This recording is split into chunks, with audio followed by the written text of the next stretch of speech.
Good morning. Please join me in standing for the Pledge of Allegiance. I pledge allegiance to the flag of the United States of America and to the republic for which it stands, one nation, under God, indivisible, with liberty and justice for all. And here's Laura. Good morning, everybody, and happy Monday.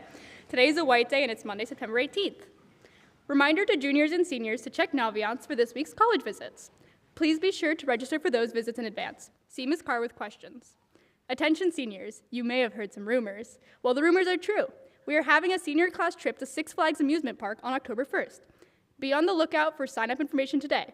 Check your email or class Canvas page or talk with your advisor or Ms. Huntington for details. Attention all those interested in Hilltopper Literary Society.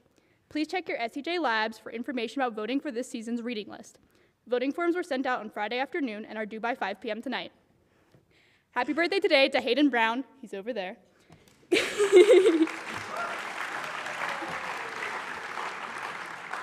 Kaylee Darby, Elliot Marceau, Aaliyah Brown, Ryan Walsh, and Effie Dunn. And a special happy birthday to Daniela Laughlin today from the Minier Advisory. Happy birthday, everybody.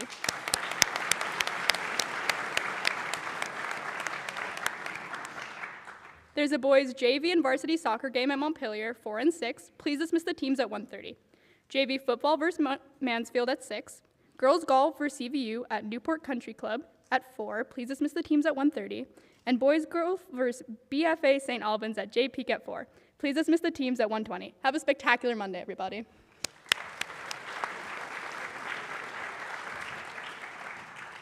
Thank you, Laura. So good morning. Welcome to this rainy Monday we get to spend together. So this week, we are taking two Academy traditions and giving them some new energy and extended airtime. These are the Walk to End Hunger, which we are now thinking about as the Week for a Healthy Community, and Constitution Week, both of which take place every September. So today we have two guests who are going to introduce and talk about each of these themes as we start our week. And first, we have Ms. Hanson. Please welcome Ms. Hanson to the stage.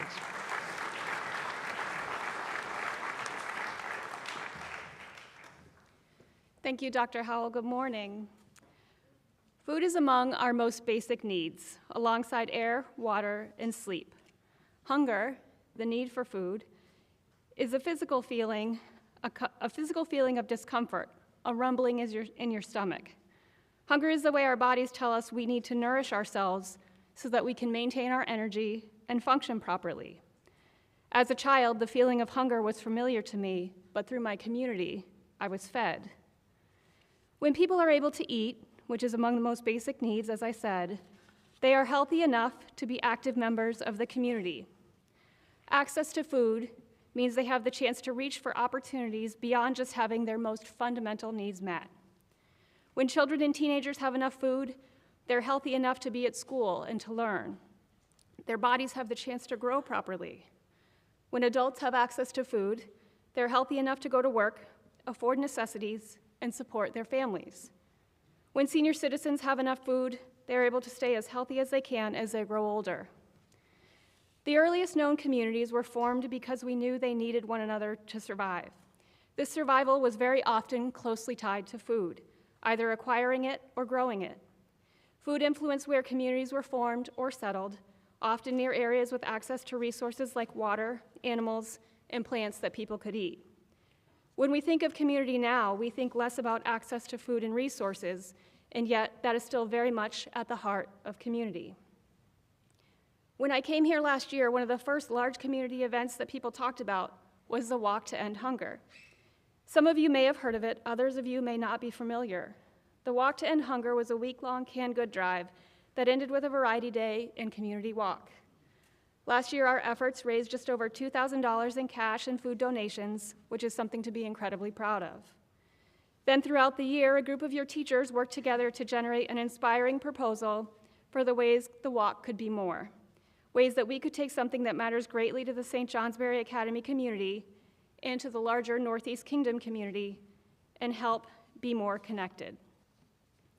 In the course of my life, I've seen time and again the power of community. When a community comes together, there is strength. A healthy community is one where people hold genuine respect for one another and a commitment to a collective we. That's why we aren't walking to end hunger this year. We are instead walking for a healthy community.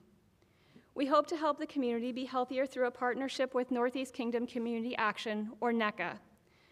NECA's mission is to empower individuals, families, and communities by promoting hope, healing, and support. NECA has 26 locations throughout the Northeast Kingdom of Vermont, including 4 food shelves, the largest of which is here in St. Johnsbury. They provide a variety of community-based services, including emergency food shelves, emergency fuel assistance, services to support folks who are homeless, and homeless prevention. After COVID and now after a summer of economically devastating rain, the need for their support to meet food and other basic needs is greater than ever. They believe so deeply in the idea that just because a person has less, they are not less.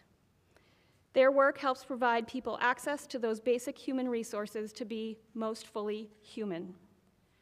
Our community here at St. Johnsbury Academy gives us terra firma, firm ground, while the world is changing, sometimes quite rapidly, around us. NECA does the same for people in the Northeast Kingdom of Vermont.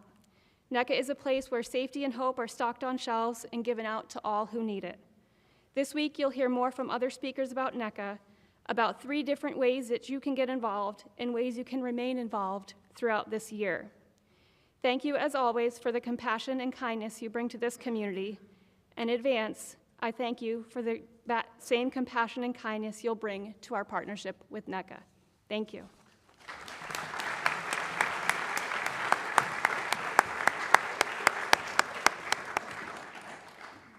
Thank you, Ms. Hanson. I want to thank Ms. Hanson and her team, some of whom you'll hear from throughout this week, for taking an idea that came out of a faculty and staff focus group that was led by Dr. Desjardins and Ms. McKenzie, and working to make it happen. So yesterday was the actual proclaimed Constitution Day, Sunday, September 17th. So this day celebrates what? Anyone know? Constitution. Hey, yes, it's the signing, thank you, the signing of the Constitution in Philadelphia in 1787. One of our parents asked me a while ago if we could join in a tradition called Bells Across America, which involves ringing community bells in celebration of Constitution Day at 4 p.m. for a full minute, because that's evidently what happened in Philadelphia when the Liberty Bell rang and presumably became the Liberty Bell. Because Constitution Day fell on Sunday this year, and I realized on Friday afternoon that I hadn't asked anybody else to do it, that if the Colby Bell was going to be rung at 4 p.m. for one full minute, then I should probably do it. So, yesterday at exactly 4 p.m., I went to Colby, the secret Colby closet, where the rough rope bell pull for the Colby Bell hangs, and I rang the bell for a minute at exactly 4 p.m. So if you heard the bell ringing, that's the explanation. Next year, I will coordinate a little better with the history department and get a pair of gloves for the person who does this job, but it was an honor to do it, and I hope that there were other bells ringing. I could not hear them. But I am delighted to welcome Mr. Mantius from the Social Studies Department to talk with us about Constitution Week. Mr. Mantius?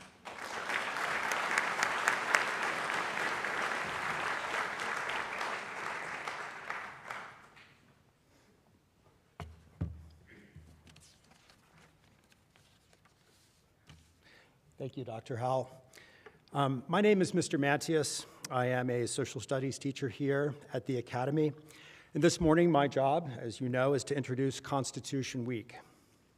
So the idea is that we take a bit of time to think about the document that frames our government, but also American democracy, from the presidency all the way down to state and local government.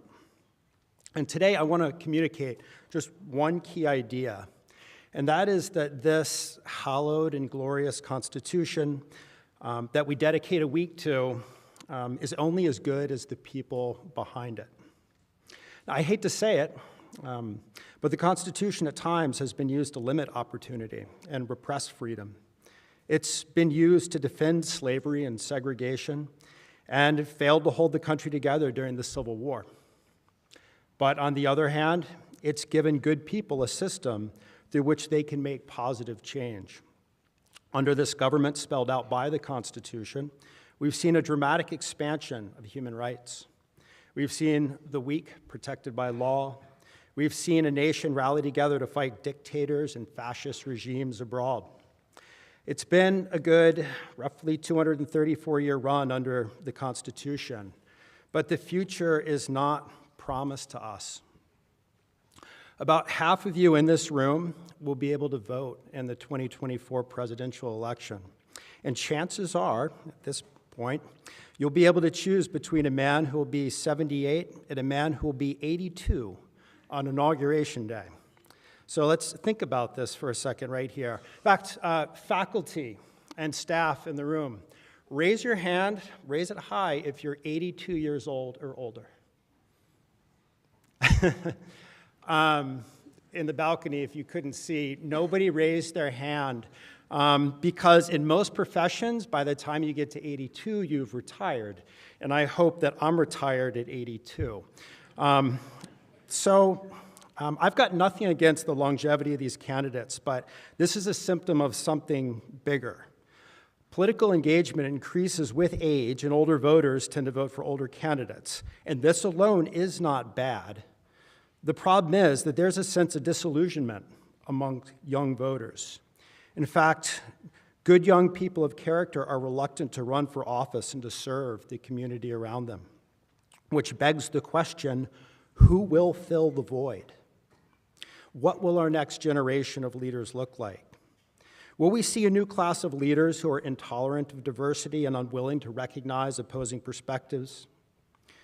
What will drive this next generation of politicians? Personal ambition, like financial gain? Remember, our Constitution is only as good as the people behind it. I have a different vision, though, one in which the halls of Washington and the chambers in Montpelier and the local select boards are filled with young, energetic people of good character, not blind patriots, but people of inquiry, driven by reason and logic, people who care deeply about their community. What I'm describing is you, and you'd be surprised how easy it is for good people to make positive change. And the Academy is here to help make that happen. You can practice leadership through the student government program. You can contribute to causes like this week's, what is the name of our walk? Walk for a Healthy Community. You can attend your town's select board meeting, and I suspect they would be shocked and thrilled to have a real teenager at that meeting. You could consider attending Boys or Girls State, a week dedicated to preparing the next generation of leaders. Ask Laura about it. She went this past summer. Or you can talk to a social studies teacher. Like, we really love this stuff. But better yet, you can speak with Mr. Beck over there. He is an elected official representing this district, the State House in Montpelier, and he's not doing it for personal gain. He's doing it to improve the lives of those in our community. And if you can't find him, that's okay, because I think he's delivering Thursday's chapel talk on the Constitution here in Fuller Hall. So heads up on that. But this is a strong community, and I've taught a number of you who I personally know would make exceptional leaders down the road. So remember, the Constitution and our way of government is only as good as the people behind it.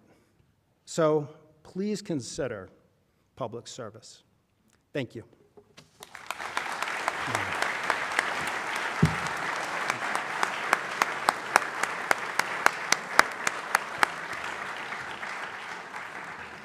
Thank you so much, Mr. Mantius. And you're right that Mr. Beck is going to give the talk on Thursday, and I think that his personal gain is really from St. Johnsbury Academy, right? That's why you're doing this.